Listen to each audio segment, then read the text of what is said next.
Welcome back.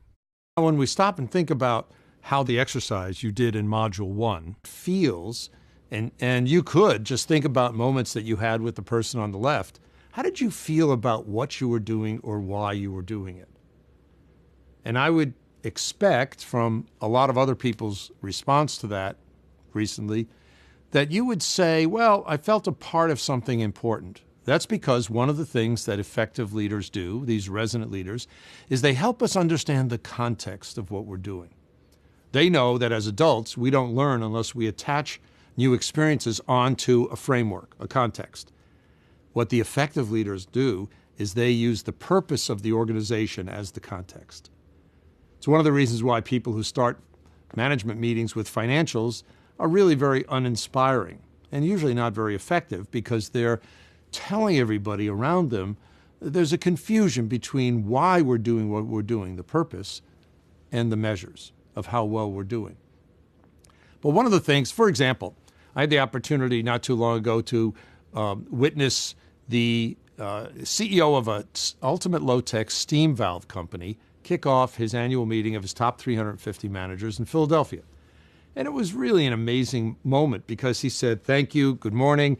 The next thing out of his mouth was the name of a small town in upstate New York. And he said, in that town, last year they gave birth to 350 lives. Last year they saved 1,800 lives as a result of surgery and tertiary care. And none of it would have been possible if they didn't have 40 of our steam valves moving oxygen and gases through the hospital. And then he mentioned a small town in western Pennsylvania where parents got up this morning, they got their kids breakfast and dressed and off to school, and they got dressed and went to work. And none of it would have been possible if the local gas and electric utilities didn't have 400 of their steam valves. As he was talking about this, you could feel something in the room go click.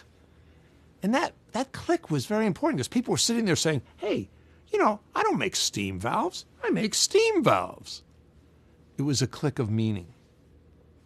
So with the context being the purpose in the organization, it's what we often call vision or vision mission. And it always embodies some aspiration for something bigger than us, something more noble, something that we're looking forward to in the future, and it stimulates hope. A second characteristic that becomes very key to these relationships, as you were talking about, is the issue of trust and caring. We use the term compassion.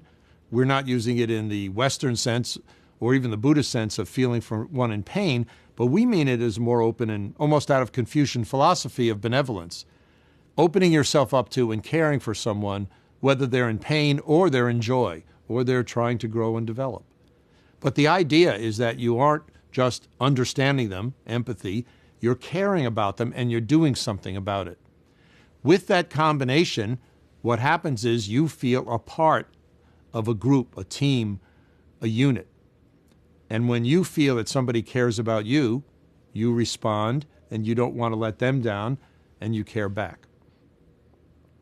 The third characteristic that is always a part of these relationships, or seems to be, is what we call mindfulness, which is kind of a psychological jargon we're using these days and something that comes out of Buddhist philosophy. But what it really refers to are things that you would normally say in normal language as, well, the person's very genuine, they're authentic.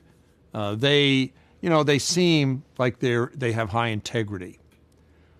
All of those things conspire to make a person who's a resonant leader more inspired.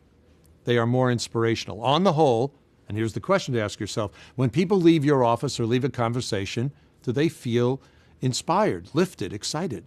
Because if they don't, then you're not being an effective leader. You might be a good person, you might be solving problems, you might be producing performance to a budget, so you're predictable, but you aren't an effective leader.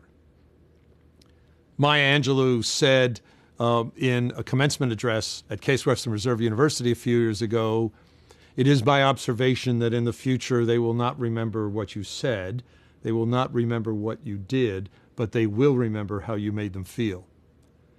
And that's the effect that these resonant leaders have on us. One of the things I'd like you to consider as a personal learning assignment to do after this module, there are other resources on the website, readings and electronic discussions that you can and should participate in.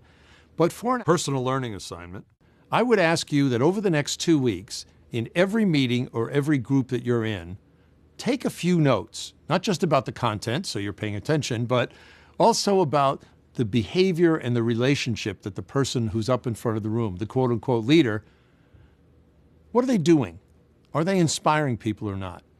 Take notes about the observations, and at the end of the 2 weeks, compare the notes for those where you felt excited and lifted, as in contrast to those meetings you're in which you felt either okay or so-so or deflated.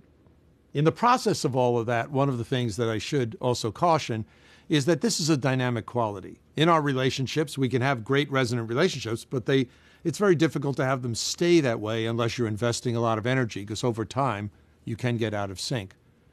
So one of the things that happens very often is a person has difficulty staying as a resonant leader because it is in part stressful. Well, you might be sitting there and saying, I knew this. I know most of it. Didn't have maybe the same words. It's really common sense, but it's not common practice, as I pointed out, that data over the past 40-some years has been showing us.